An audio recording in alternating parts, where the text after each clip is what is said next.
말씀은 요한복음 19장 19절입니다.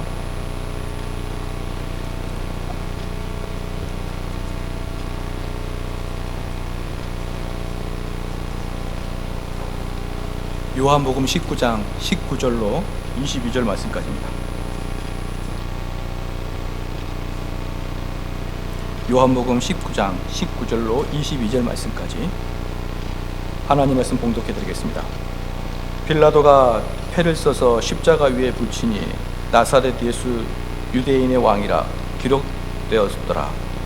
예수의 못 박히신 곳에 성에서 가까운 고로 많은 유대인이 이 패를 읽는데 히브리와 로마와 헬라말로 기록되었더라. 유대인의 대제사장들이 빌라도에게 이르되 유대인의 왕이라 말고 자칭 유대인의 왕이라 쓰라 하니 빌라도가 대답하되 나의 쓸 것을 썼다 하니라. 아멘. 성의 임금이란 제목으로 하나님 말씀 전하겠습니다. 사복음서 기자 가운데 요한만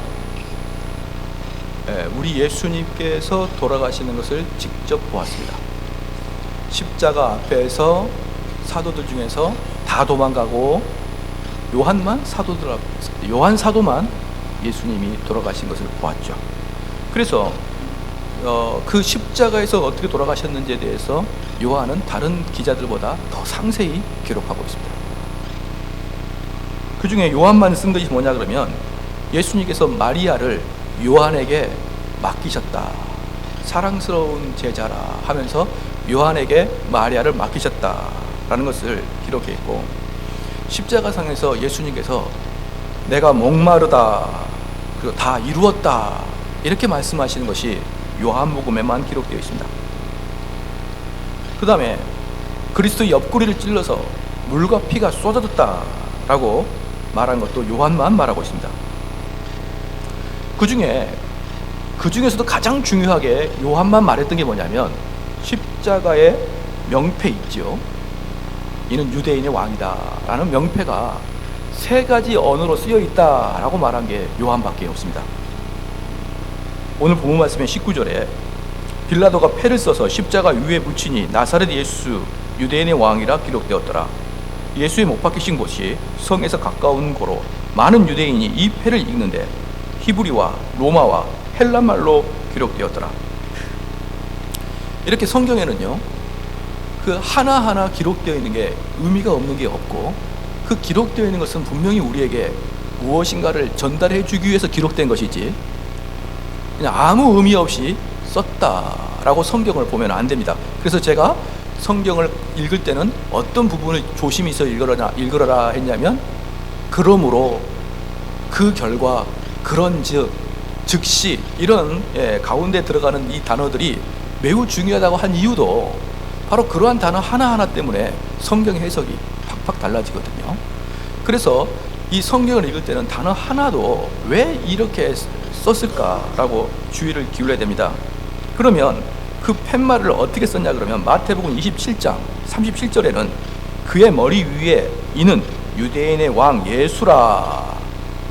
다시 말합니다. 그는 머리 위에 이는 유대인의 왕 예수라 이렇게 썼고, 마가복음 15장 26절에는 그 위에 있는 죄패 유대인의 왕이라 썼다라고 써 있고, 누가복음 23장 38절에는 그의 위에 이는 유대인의 왕이라 쓴 패가 있더라 이렇게 썼습니다. 내용은 다 똑같습니다. 그런데 그 내용 하나하나 글자가 조금씩 틀립니다. 그래서 마태복음과 누가복음에서는 이는 유대인의 왕이라 할 때 이는이라는 단어가 마태와 누가복음에만 번역이 되어 있고요, 예수라는 단어가 쓰여진 것은 마태와 요한복음에만 들어있고, 나사렛이라고 쓰여있는 것은 요한복음에만 있고, 유대인의 왕이다 라고 말하는 것은 사복음서에 다 있습니다. 그래서 있는 거 없는 거 짬뽕 해가지고 다시 다 조합하면 어떤 말이 나오냐 그러면,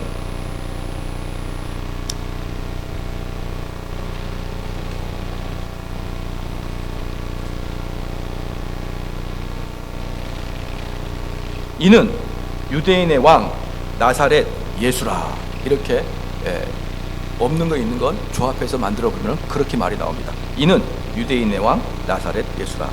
그래서 학자들 중에서 특별히 청교도 학자 중에 아드 핑크라는 사람은 아마 마태는 유대인이었기 때문에 히브리 말에 번역을 했을 것이다.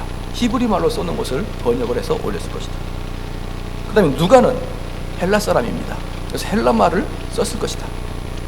그 다음에 마가와 요한은 당시의 로마어, 라틴어를 번역해서 썼을 것이다 라고 추측을 하고 있습니다.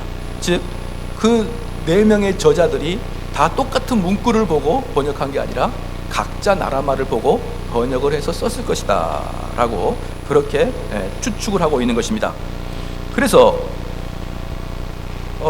여기서 대단히 중요한 게 뭐냐 그러면 왜 요한은 히브리 말, 헬라 말, 라틴 말로 이렇게 3개의 나라로 언어로 썼을까? 이것이 이제 중요한 오늘의 핵심이에요. 그래서 이 세상의 임금이라고 썼는데 그걸 세 개의 나라로 말을 썼습니다. 그 당시에 2000년 전에 팔레스타인에서 온 세계는 어디냐 그러면 자기 나라 히브리 말, 그 다음에 그리스 헬라 말, 그리고 그 지역을 다 지배하고 있는 로마어, 이 3가지 언어는 온 세상을 이야기하는 것이죠. 그 당시에 뭐 이교도들이 말하고 있는 이상한 언어들에 대해서는 더 이상 그들에게는 관심이 없고, 이 세상에서 언어, 뭐 그 당시에도 우리 한국도 있었을 것이고 중국도 있었을 것이고 다 언어들이 있었을 텐데, 그것들은 성경에서 저자가 말하고 있는, 요한이 말하고 있는 세상은 그것들이 있는지를 알지 못하죠. 요한이 알고 있는 세상은 그 지역의 모든 세상의 언어로 썼다라고 표현한 것입니다. 그래서요, 지금 요한복음에서는 계속적으로 우리 예수님은 어떤 분으로 말씀을 하고 있냐 그러면, 요한복음 서두에 예수님은 하나님이다 라는 걸 보여주고 있고, 그 다음에 니고데모를 만나면서 요한이 말하고 있는 것은 이 예수 그리스도, 즉 하나님인 이분이 유대인들을 구원한다 라는 차원의 니고데모가 나오고요, 그 다음에 니고데모가 나온 다음에 요한복음의 4장에 사마리아 여인이 나옵니다. 즉 그 구원의 도가 이제 유대인에게서 점점 사마리아인, 즉 유대 밖을, 근방을 넘어가는 그러한 것들을 보여주고 있습니다. 그래서요, 요한복음 4장을 한번 봐보겠습니다. 요한복음 4장 20절을 한번 봐보겠습니다.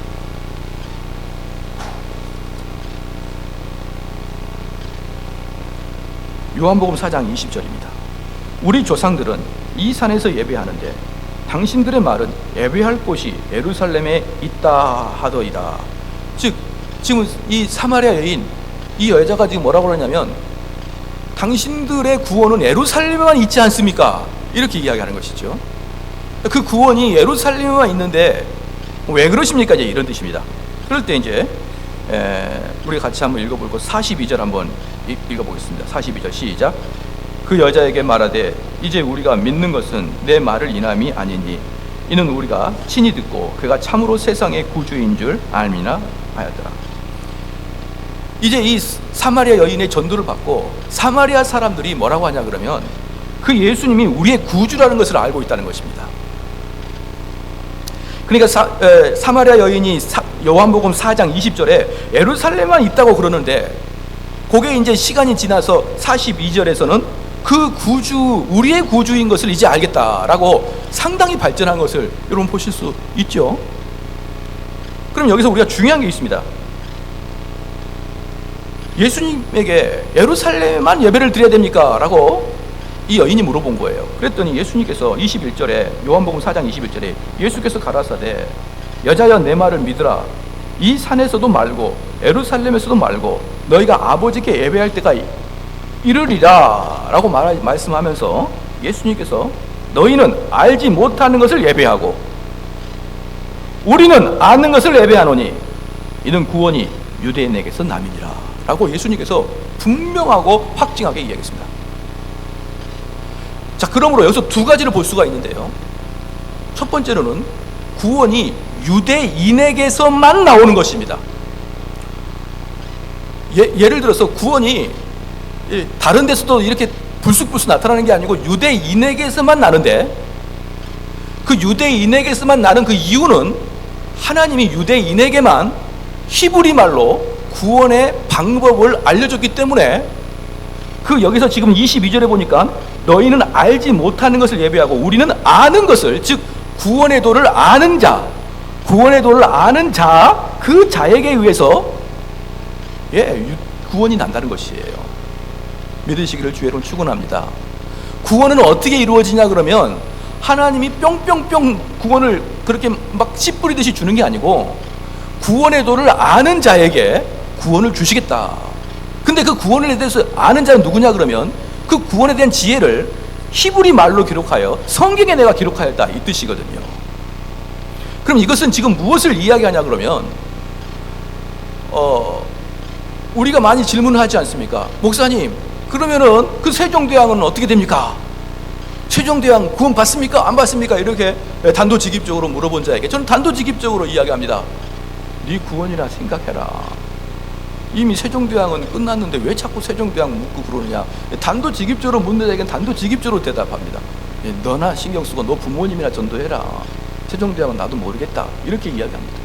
그런데 여기서 분명히 나오는 것은 뭐냐면 구원은 유대인에게만, 유대인의 가르침을 받는 자에게만 구원이 나온다고 예수님이 친히 말씀했습니다. 우리가 신학적인 용어로 일반 계시와 특별 계시가 있습니다. 일반 계시는요, 어느 사람이든지 조금 신앙심을 갖고 있는 사람이 이 세상을 바라보면서, 자연을 바라보면서 하나님이 살아계심을 느낄 수가 있습니다. 예를 들어서 우리가 큰 자연의 경치를 봤다고 칩시다. 아름다운 자연의 경치를 봤어요. 정말 높은 광활한 자연을 본 다음에 나도 모르는 사이에 이 마음속에서 주님의 높고 위대하심을 찬양이 나와가요. 네. 잘할 수 있는데 커피 한 잔을 마셨더니 목이 잠깁니다. 이 세상을 보면서 주님이 살아계심에 대한 카마감, 저 우주를 바라보니 하나님이 계시지 않으면 저 광활한 우주에 어떻게 저렇게 착착착착 들어맞는 그러한 그 시스템으로 우주를 만들어 놓고, 그렇잖아요. 어떻게 된 게 지금까지 살면서 일평생을 살았는데 달하고 우리 지구랑 부딪힘도 없이 어떻게 저렇게 체계적으로 코스모스와 같은 우주를 만들어 놨을까? 이게 바로 하나님의 살아계심이 아니고 무엇입니까? 저 광활한 자연을 보면서 저 아름다운 꽃을 보십시오. 저 아름다운 길이를 보십시오. 저게 어떻게 우연히 발생할 수 있고 저게 어떻게 그냥 뿅뿅 나타날 수 있겠습니까? 저게 다 하나님이 지은 것입니다 라고 느끼는 것이 바로 일반 계시예요.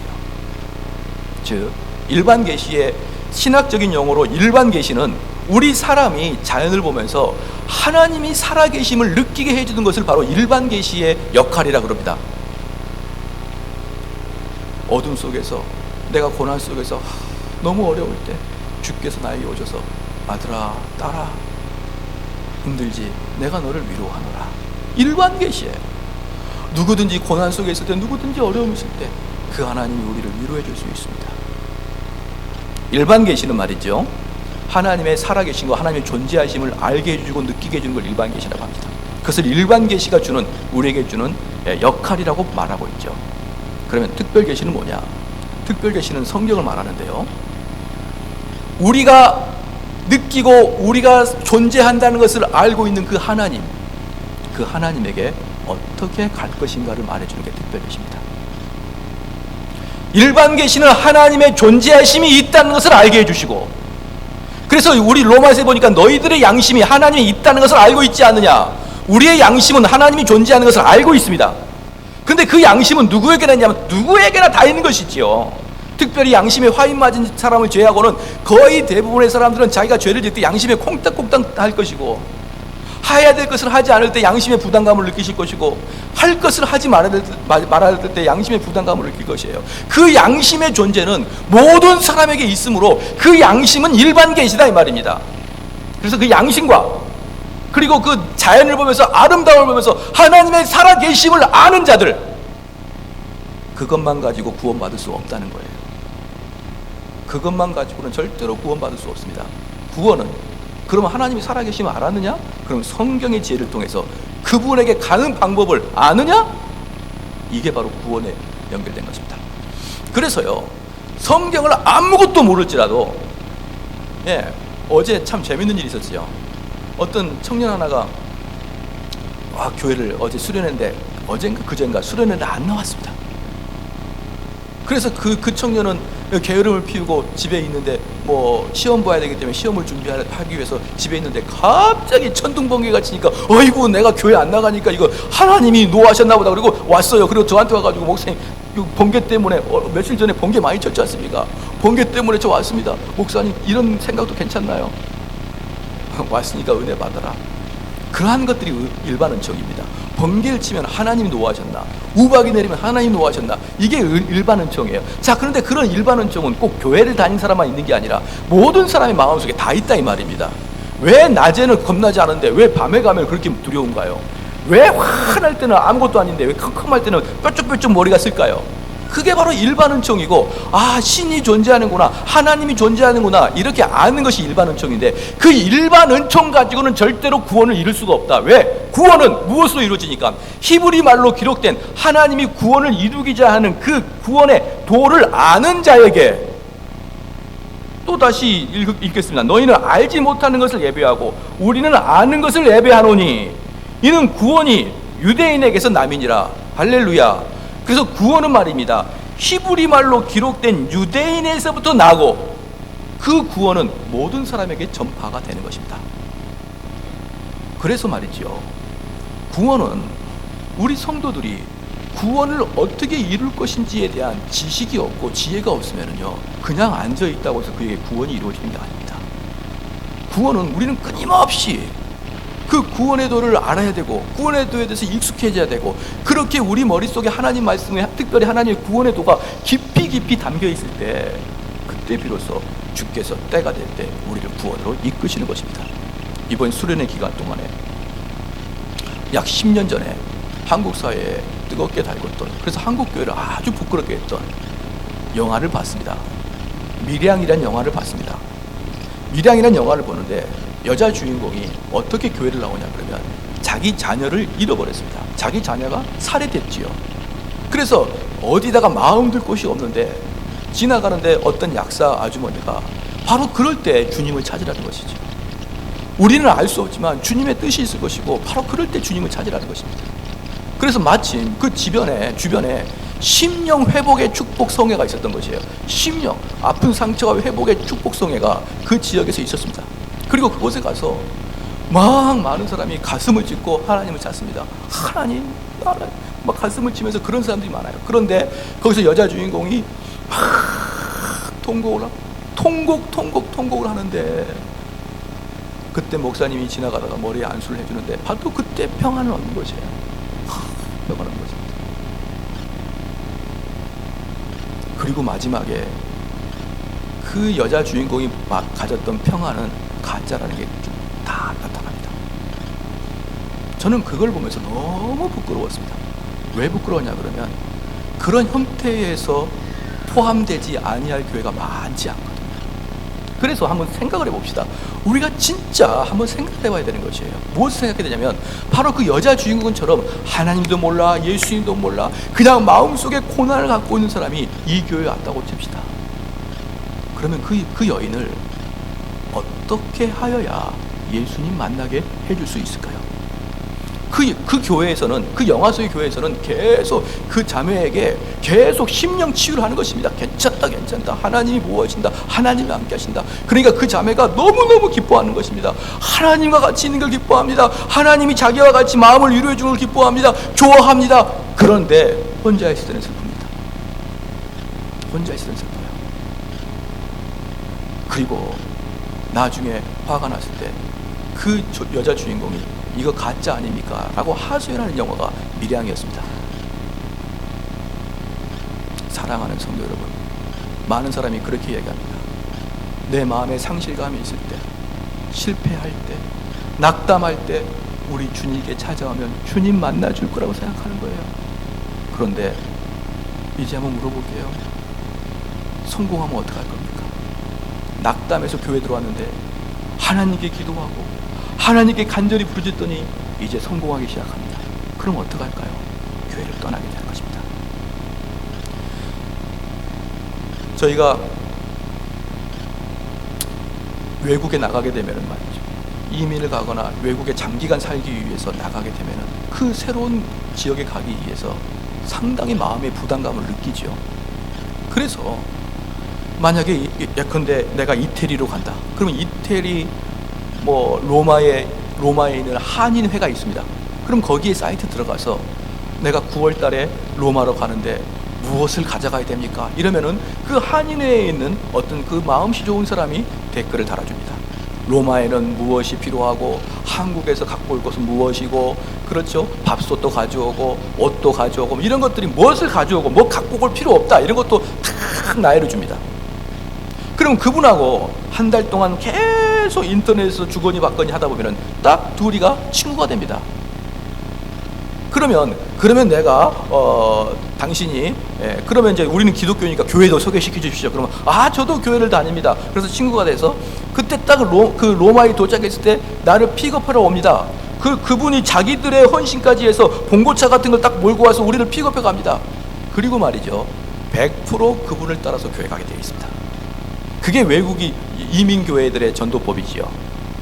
그런데 사람들이 그렇게 도움을 받고 그렇게 하다가 그 교회를 가다가 한 달 정도 교회를 나가다가 자기가 이제 조금 알기 시작하면 거의 90% 이상이 교회를 그만둡니다. 필요할 땐 교회 갔다가 이제 그 필요가 채워지면 교회를 떠나는 거예요.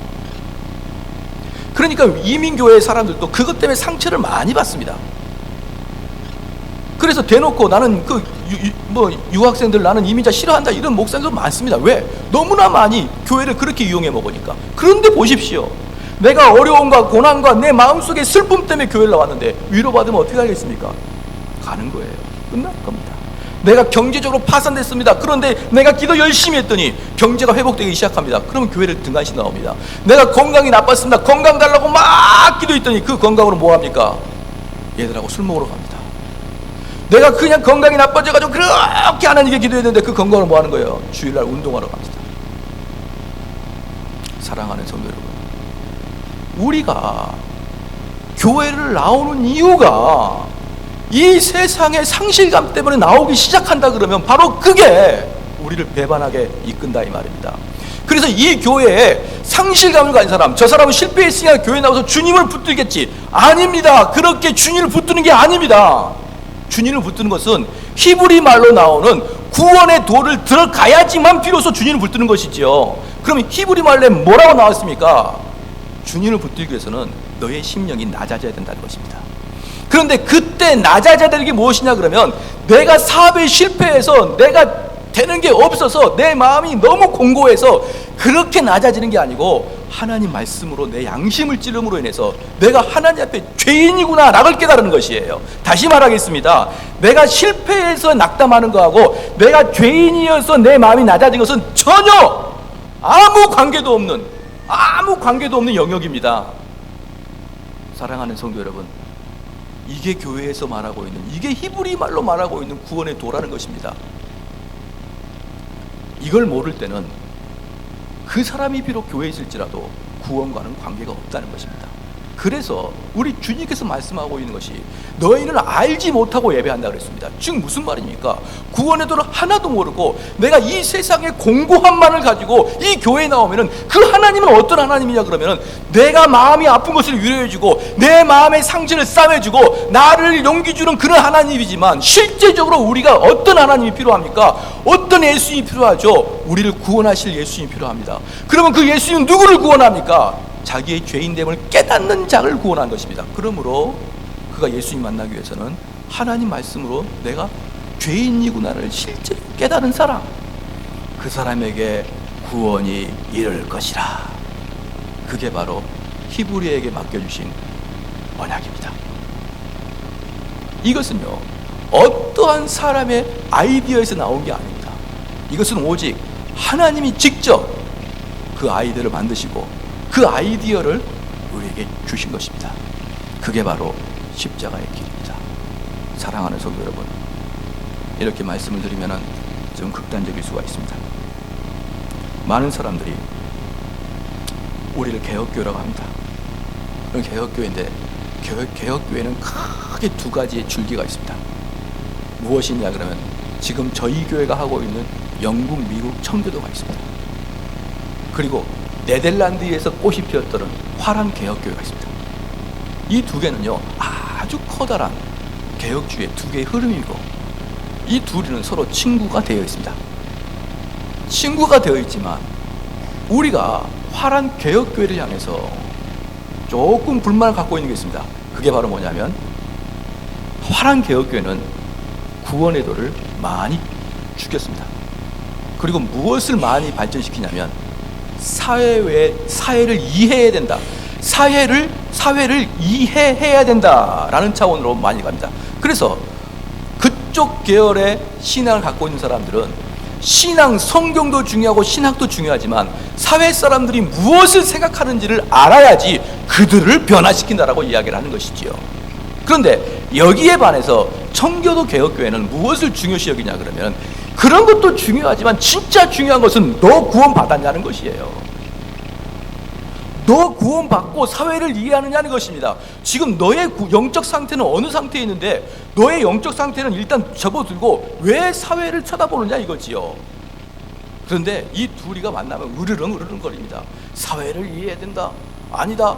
너 구원을 이해해야 된다. 너 구원의 도를 점검하라. 이 두 개가 싸웁니다. 그런데요, 무엇이 옳고 그름을 떠나서 일단 이들이 전도했던 것을 한번 봐봅시다. 네덜란드 화랑 개혁교회가 집중적으로 전도했던 것이 어디냐면 일본하고 남아프리카 공화국이에요. 그래서 그들이 일본과 남아프리카 공화국 가가지고 그들이 했던 게 뭐냐 그러면 그들의 인권의 문제에 들어갔습니다.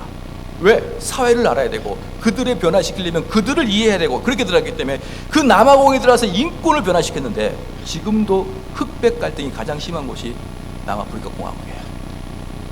그리고 그 아름다운 네덜란드의 개혁 신학이 쭉 날아와서 일본 고베의 개혁주의 신학교를 만들었습니다. 그런데 일본에서도 결국은 종교가 문화화 되어버리고 말았습니다. 그렇죠? 그러면 이 영미 청교도를 받아들인 곳이 어디냐? 놀랍게도 한국입니다. 미국이 집중적으로 전도했던 게 이게 무슨 일입니까? 얼마나 아름답고 감사한 일입니까? 한국을 집중적으로 전도했는데 한국과 인도를 집중적으로 전도했습니다. 인도도 여러분이 잘 모르겠지만 상당히 많은 기독교가 활성화가 되어 있고 우리 한국은 미국 다음으로 할렐루야 미국 다음으로 개혁교회가 가장 많은 곳이 한국교회가 됩니다. 그 결과물로 봤을 때 이 한국교회는 세계의 교회 중에 으뜸인 교회가 한국교회인 것을 여러분과 제가 잘 알고 있습니다. 그런데 말이요, 그 가장 깊숙한 곳에 무엇이 있냐 그러면 한국교회는 구원에 대한 열망이 가득 차 있었단 말이에요. 그런데 이게 네덜란드 개혁교회 가게 되면 구원에 대한 이야기는 많이 줄어들고 사회로 들어가서 그 사회의 문화와 예술을 알고 그 문화와 예술을 알게 되므로 그들과 접목되고 이렇게 계속 하다 보면은 결국 어떻게 나타나냐 그러면 청소년을 이해하기 위해서는 청소년식 예배를 드려야 되고 청년을 이해하기 위해서는 청년식 예배를 드려야 되고 노인들을 이해하기 위해서는 노인식 예배를 드려야 된다라는 이렇게 문화적인 접근을 하기 시작합니다. 사랑하는 성도 여러분, 지금 제가 말씀드리고 싶은 뭐냐면 우리는 구원에 대해서 정말 깊이 생각하고 있냐 말이에요. 우리는 나에게 일어나기 구원의 도가 막 불일 듯 내 마음에서 일어나기 위해서 내가 주님을 붙들고 주님 내가 죄인이니 나를 용서해달라고 울부짖으면서 우리가 주님 앞에 달려가고 있느냐 이 말입니다.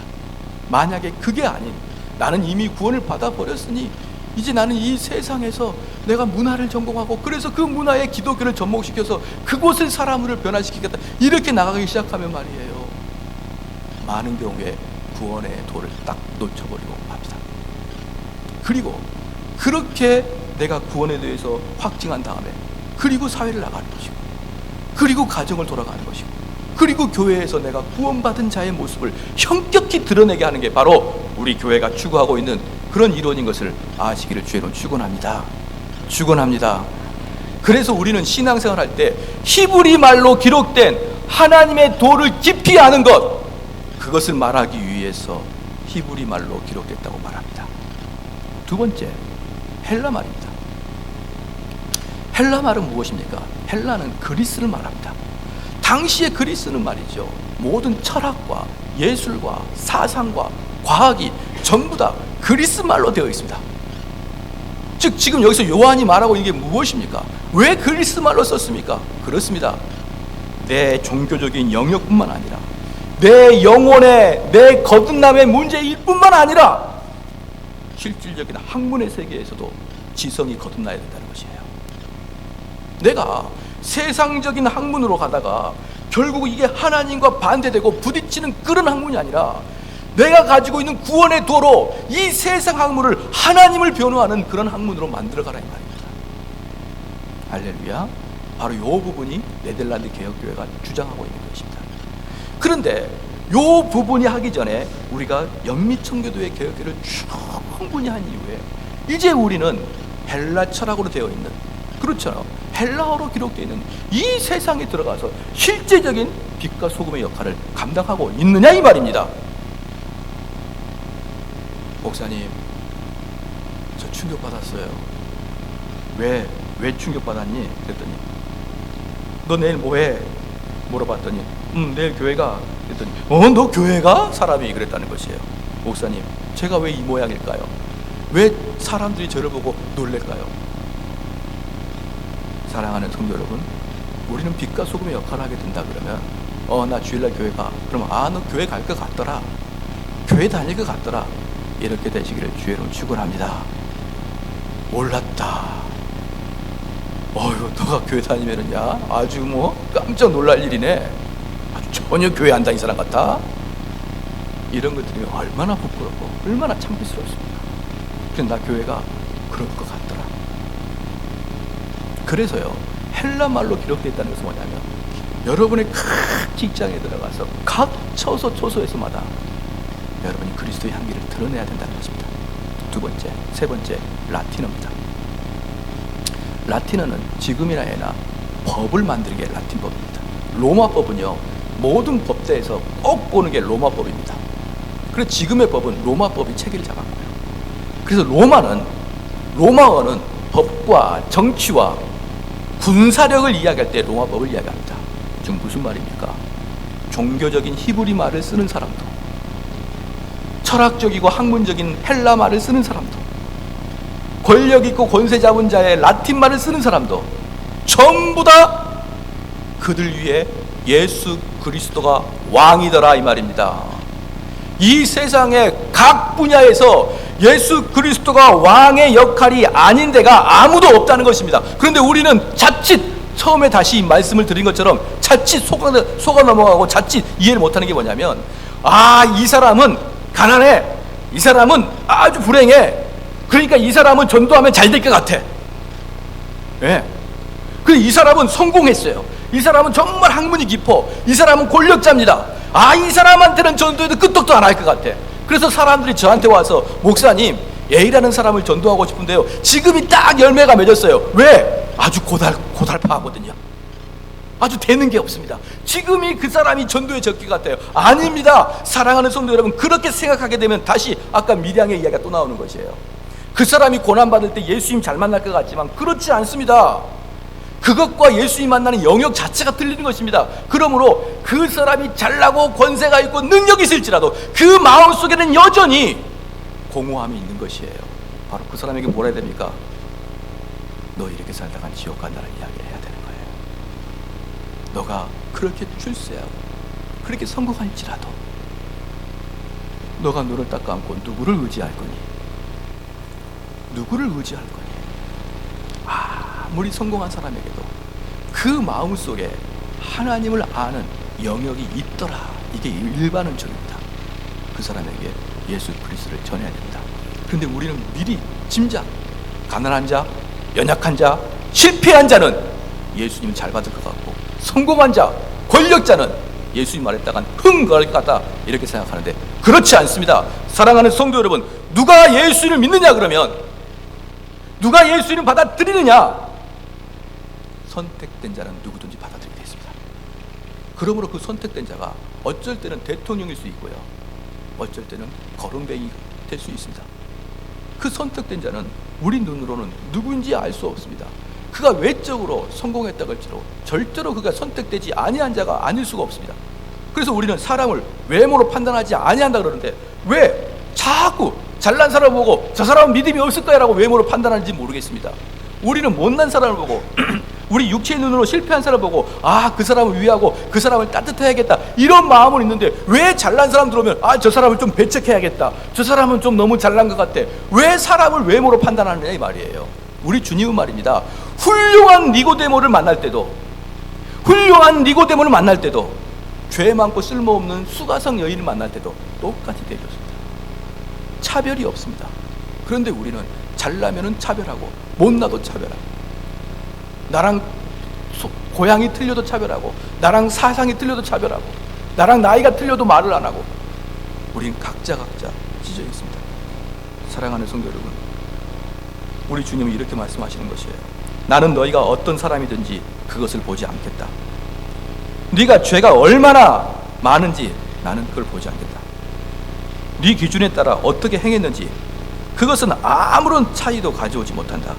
나는 네 교만에, 너 오만함, 너 교만, 또 너 멋도로 굴, 너의 무모함, 그것들에 대해서 계산에 넣지 않겠다. 네가 불의라고 생각하는 것 나는 보지 않겠다. 또 네가 선이라고 부르는 것도 나는 보지 않겠다. 인간의 노력과 인간의 성취의 단계를 무시하게 됨을 너희가 인정하기를 나는 원한다. 그리고 너희가 다 하나같이 파산되어서 나에게 나옴을 인정하도록 할 것이다. 그와 똑같이 비록 너희가 너희 이웃을 만족시키는 모든 일을 했다 할지라도 나를 만족시키는 일은 하나도 하지 않은 것이다 이 말이에요. 여러분이 사회 봉사하고 빌려주고 내가 알기로는 최소한의 선을 했는데 우리 주님은 아무것도 아니다. 그건 너의 의로움이고, 너의 의로움은 더러운 옷일 뿐이다. 어떤 사람은 교만하고 아주 버릇없고 아주 나쁘고, 어떤 사람은 온유하고 아주 선을 행하지만 내가 보기엔 똑같다. 사랑하는 성도 여러분, 내가 좀 이뤘다고 하고 내가 좀 성취했다고 하는 사람들이요, 그 사람도 하나님 말씀으로 낮아져야 되고 하나님 예수 그리스도를 붙드시기를 주로 축원합니다. 또한 내가 실패하고 낙담한 사람들이에요, 그 자체로 주님 만나는 거 아닙니다. 실패하고 낙담, 실패 낙담 따로 있는 것이에요. 하지만 그 양심이 하나님 말씀으로 다시 죄를 고백해야 되고, 내가 정말 나쁜 놈이구나, 내가 정말 나쁜 놈이구나. 많은 경우에 저는 선교를 하시는 분들 중에서 상당히 우려를 표하는 묘가 많습니다만은, 그 중에 하나가 뭐냐면, 선교한다 그러면 예를 들어서 제3국 가면 다 가난하지 않습니까? 그 가난함 중에서도 더 가난한 사람들, 예를 들어서 고아, 또 예를 들어서 무덤가에 있는 자, 아주 열등한 자들에게 아주 집중적으로 선교가 되는 거예요. 그럼 제가 항상 묻는 게 있습니다. 그럼 그 나라 엘리트 대학생은 누가 구원시킬 겁니까? 그 나라 서울대학교 같은 그 나라는 누가 가서 구원을 시킬 것입니까? 그 나라 백만장자는 누가 구원을 시킬 것입니까? 왜 그들에겐 가지 않고 맨날 가는 곳마다 그냥 그렇게 꼴짝꼴짝 어떻게 거기에 있는지 알고 찾아갔냐 이 말이에요. 거기에 버젓이 있는 엘리트들 어떻게 할 겁니까? 물론 엘리트를 구원하는 게 아닙니다. 지금 제가 말씀드린 건 뭐냐면, 사람을 차별하지 말고 하라 이 말입니다. 그 자가 가난한 자건 그 자가 부자건 우리 하나님이 구원의 도를 알려주실 때에만 그 자가 구원받는 거예요.